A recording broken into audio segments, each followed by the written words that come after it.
it's the Viper 4567 here with random pay-per-view episode 6. This is Wrestlemania 20, where it all begins again, apparently. So, this is obviously 10 years now. Obviously, WrestleMania 30 is this Sunday, so I said I'd do WrestleMania 20. And obviously, I'm in a new location. Moved house about 9 days ago. Was supposed to do Raw on Tuesday, but obviously due to just took a long time moving in. Watched Raw, found it pretty decent, I must say. But and also we'll be doing a WrestleMania predictions video this coming Thursday, hopefully, or sometime this weekend. So I'm gonna either watch it live or I'll watch it the next morning, whatever. I don't mind really. To be honest, I won't mind watching it live, but kind of can get my live reaction, like my kind of like live reactions of the show. But so yeah, there you go. So this was in Madison Square Garden, and over 18,000 people were at this show. So 12 match card, a lot of fillers, 2 main matches really in my opinion. But so let's get through, because it's gonna be a long ass video probably. First match, John Cena defeats the Big Show to win the United States title in a decent match, we'll say. Cena does his usual rap before the match. He calls Big Show basically King Kong. The crowd love it. Can't believe how over Cena was back then compared to what he is now. So Big Show controls from the start. Power Slam gets 2 for Show. Let's Go Cena chance, which there's no sucks after it. Cena sucks chance, which was weird, kind of weird compared to what it is now. Clothesline from Big Show and a suplex gets 2, and then a big boo and a leg drop gets 2 also for Big Show. Cena then gets the FU and only gets a 2 count. Cena then goes to get his chain, but then throws it down onto the other side of the ring. While the ref is distracted putting that away, he gets knocked, hits Big Show, and gets the FU for the win. So John Cena wins his first title in WWE. So, okay match, nothing really special about it, but the crowd were really into it. But 2 stars basically. Then we see Orton, Flair, and Batista. They're in the back, basically where the stairs was, where Orton kicked Mick Foley down that previous June on Raw. He also talks about spitting in the face of Foley, and talks about when The Rock comes back to help him, basically they kick the crap out of him as well on Raw. So a very good promo. Orton talked through it all. Batista and Flair like little dummies basically, if you want to say that much. So that's when you knew like Orton was going to be chasing for the title later that year. So next then we get RVD and Booker T defeating La Resistance, the Dudley Boyz, Garrison, Cade, and Jindrak in a crap tag team match to retain, fatal 4-way tag match to retain the World Tag Titles. I think even if this match was an elimination style instead of a sudden death, I still just think this match would have been crap. But then again, you never know. Crowd wanted tables at the start. Nice heel kick from Booker on Bubba. Missile drop kick from RVD on Devon. The crowd are dead throughout the whole match. Booker with a spine buster on Conway. Then Booker down with a scissors kick. Tags and RVD gets the 5-star on Conway to get the win. So yeah, half a star because I'm generous.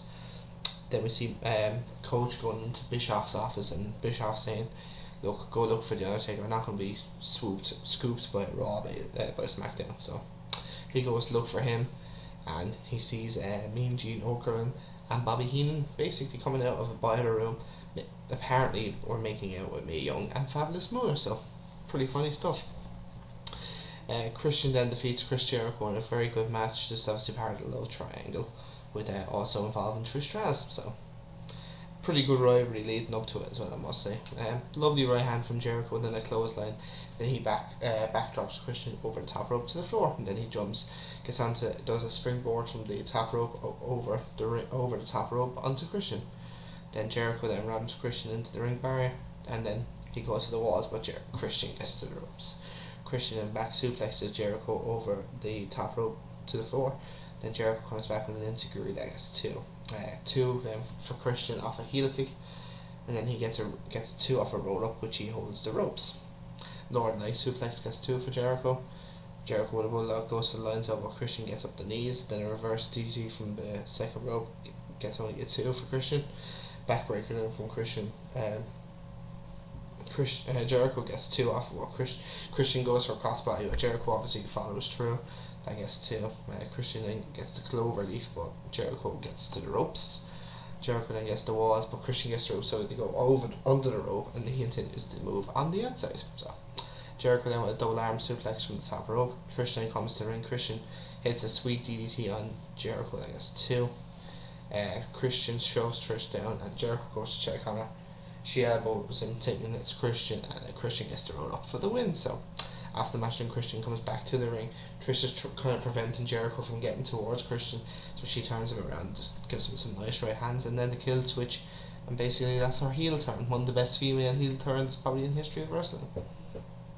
So, and at the top of the stage, Christian kisses Trish, basically grabbing her by the hair and kissing her, and she loved it basically. So that made it kind of a little bit more better. So 4 stars, no problem with that match whatsoever.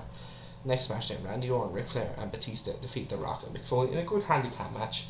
The right team won basically. Showed that Orton is the man basically, he got the pinfall. In the interviews, Mick Foley and The Rock does his usual promo saying finally The Rock is back in New York City and finally Mick Foley is home. So the promo was pretty good, got the crowd excited. Brawl start off with The Rock then Flair start off. Rock mocks Ric Flair by doing his strut, which was funny. The crowd chant for Rock. Rock with a backdrop on Flair, then the outside Rock does another backdrop on Flair. Foley does the cactus elbow on Flair, which was fucking cool. Haven't seen a crowd chant for Foley. Foley does an elbow on Orton, which gets him in, which he was in the tree of row. Rock goes low on Orton, which gets kind of a booing reaction. Rock with a clothesline, and then Batista drops Rock on the barrier. Nice knee from Foley on Batista. Orton then rams Foley knee first into the steps, which looks sick. Foley then with a manimal claw on Batista, swinging neckbreaker from Foley on Batista. Batista comes back then with a spine buster on The Rock. Flair goes for the people's elbow, but Rock lifts up and spine busters Flair, and then a nice DDT on Batista also from The Rock. Then people's elbow on Flair gets 2. Rock then with the rock bottom on Orton, that gets 2. Batista pound Rock gets 2. Foley cleans house, double arm DDT on Orton.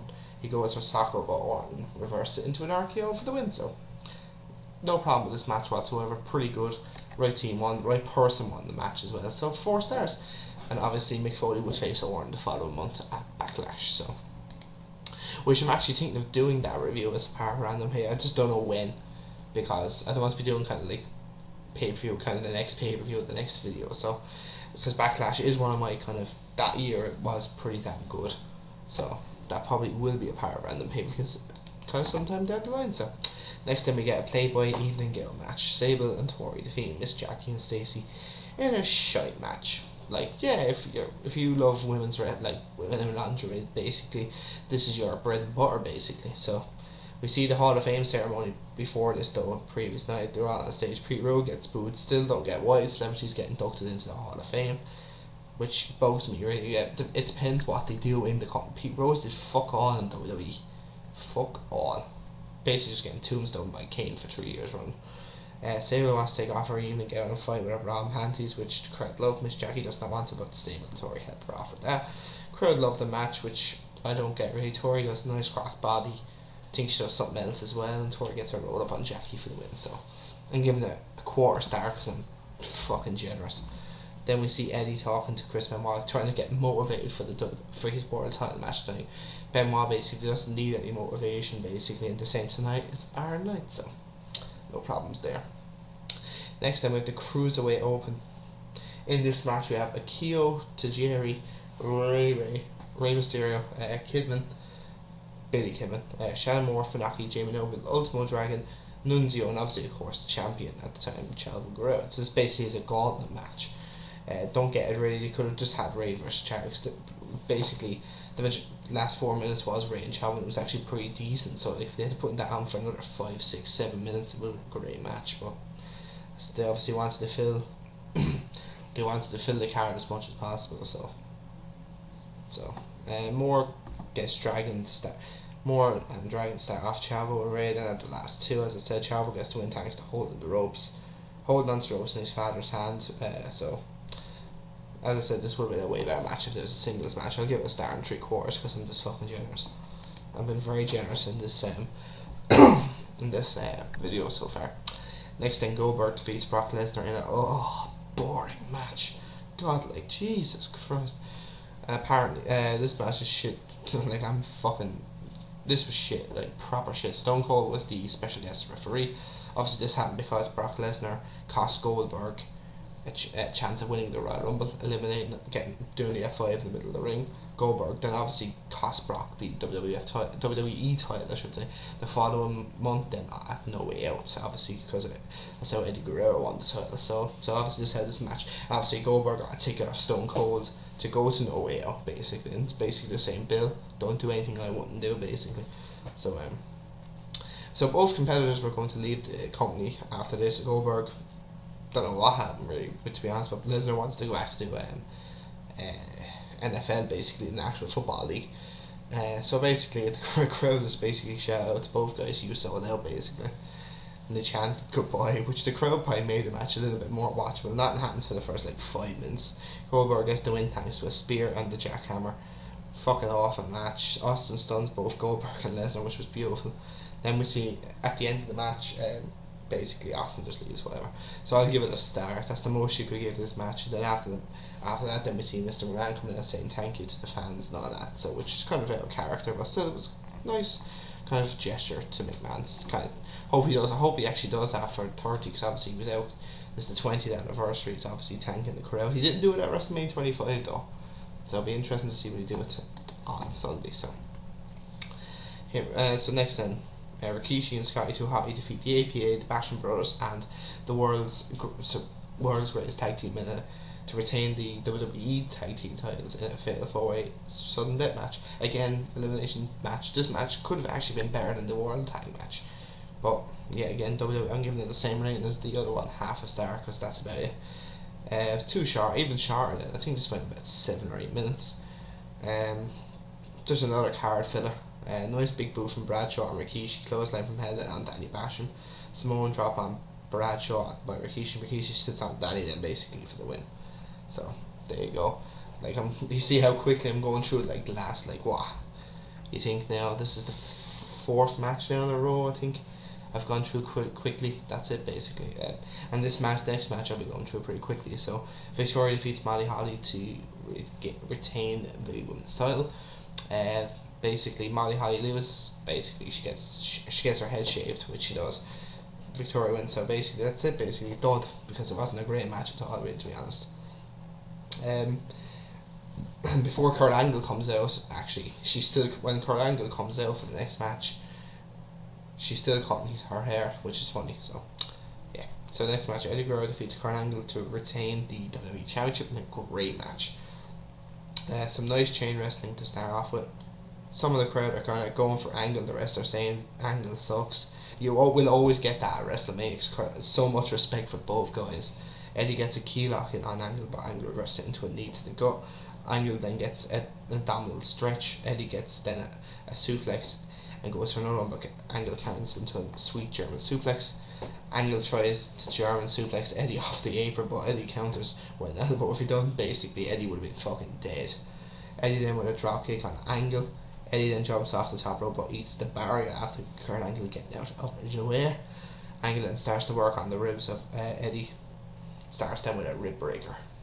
Angle hangs Eddie on the ropes and pins Eddie for 2. Angle then with a belly-to-belly suplex and another one. Gets 2 of them, basically that gets 2. Another belly-to-belly then gets 2 for Angle. Eddie then goes for a frog splash, but Angle gets out of the way, so Angle then with some nice right hands. Eddie then gets all fired up and starts saying, bring it. Eddie then with a back suplex, that gets 2. Angle then comes back with a German, and then Angle then with a stiff clothesline. Very fucking stiff, you could hear the contact. Angle then goes for the Angle slam, but Eddie counters it into an arm drag. Eddie gets 2 out of the 3 amigos, but Angle counters it into the ankle lock, but Eddie counters it. Then with a drop kick on Angle. Angle then with a top rope belly to belly after Eddie, I presume, was going for the frog splash. That gets 2. Angle gets the ankle lock in, and again it's in the centre, and yeah, again Eddie counters it into a pin. That gets 2. Angle then with yet another German, and then he goes for the Angle slam, but Eddie counters it into a fucking sweet DDT. Eddie with a frog splash, then that only gets 2. We thought that was the win. Angle plays possum and gets the ankle lock in again, and it's countered. Angle then goes for out of the ring, and basically Eddie's unties his boot. He thinks like his ankle is fucked. Angle then kind of pops up, basically saying, the face on Eddie is priced to saying, oh shit, basically. Angle goes to the ankle lock again, gets it in, but Eddie's boot comes off, and basically Andy gets the inside cradle, and that gets the win. So great match, really enjoyed this. I'm going to give this 4 1/4 star. Pretty good match. recommend watching it if you haven't seen it before. And basically, it was pretty good, the reaction, because Eddie was faking an injury. Just only Eddie Guerrero could actually pull that stuff off. So, so pretty good match, I must say, really good. Next time we have The Undertaker defeating Kane in a crap match. This is obviously the return of Undertaker after what happened to him at Survivor Series when Kane buried him alive against Mr. McMahon. So obviously this is the return of the dead man, like the feet, not like the biker taker, basically, which is kind of good. I never really liked his American Badass persona, really. I think he should have just stayed as the dead. I know he was trying to keep his image fresh, basically, if you want to say, but I think he should have just stayed as the dead man, basically, because he's just much more. He was not as feared. He wouldn't be as feared. He wouldn't have been as feared. So this happened. Obviously, basically, we hear then the "oh yes" from Paul there. He comes out. He says he gets a great reaction from the crowd. Paul says to Kane, "Son, you're no son of man."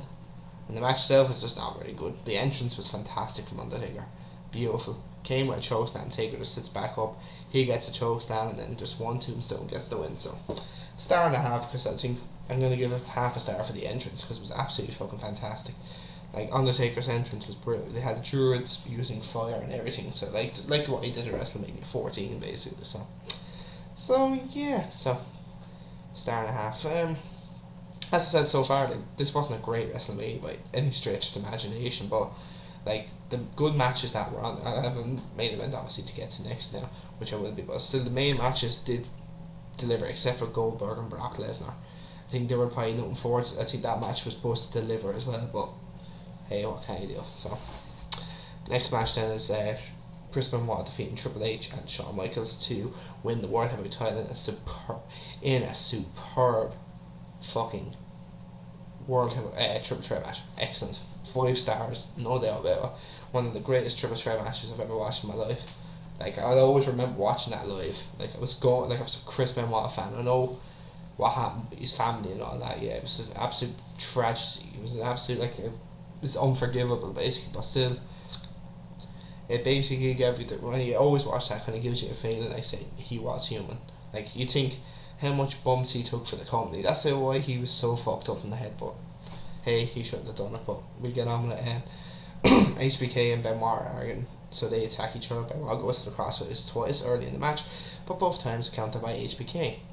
HBK skins the cat. Triple H with a high knee and HBK next 2. HBK then with a baseball slide on Benoit and Triple H, and then a nice moonsault off the top rope onto both of them, so which was cool. Triple H then with a face buster on HBK. Benoit rams HBK shoulder first into the ring post, then he comes into the ring with a snap suplex on Triple H. Triple H then puts Benoit on the 3-0 and Triple H rams HBK into Benoit, which was fucking brutal. I think I think either his shoulder or head went into his bollocks, I think. Benoit then with 3 German suplexes on Triple H. Triple H ducks, switching music. Triple H then with a beautiful DDT on HBK. Triple H then with a superplex that gets 2 on Benoit. Benoit then goes for a crossface on Triple H, but he gets it, but HBK breaks it up. HBK then with a German, which the crowd boo, but Benoit gets 3 on HBK, which the crowd love. They were weird throughout the whole night. Benoit with a flying headbutt, but that only gets 2 on HBK. HBK then with a diving elbow on Triple H, and HBK then with switching music, but that only gets 2 thanks to Benoit pulling Triple H out of the ring. Benoit catapults HBK onto the ring post, that makes HBK bleed. Benoit then gets the crossface on HBK and he's about to tap, but Triple H grabs his arm, which was cool the way he done it. Triple H rams Benoit onto the steps. Triple H then sets up the Spanish announcers table, and both HBK and Triple H look at each other, basically they don't say anything, they just suplex Benoit through, which was absolutely fucking beautiful. So HBK and Triple H go out in the ring. JR goes, "For the love of God, please someone come out and help Grandma," basically. It was so fucking cool. Cameron gets knocked down as well. Triple H with a pedigree that gets 2 before Benoit breaks it up. Benoit gets the sharpshooter in on Triple H, but HBK gives Benoit a switching music, which literally comes out of fucking nowhere. It was fucking beautiful. Like, the crowd didn't know it, just like the connection of it was fantastic. Absolutely brutal. Fucking brilliant, absolutely brilliant.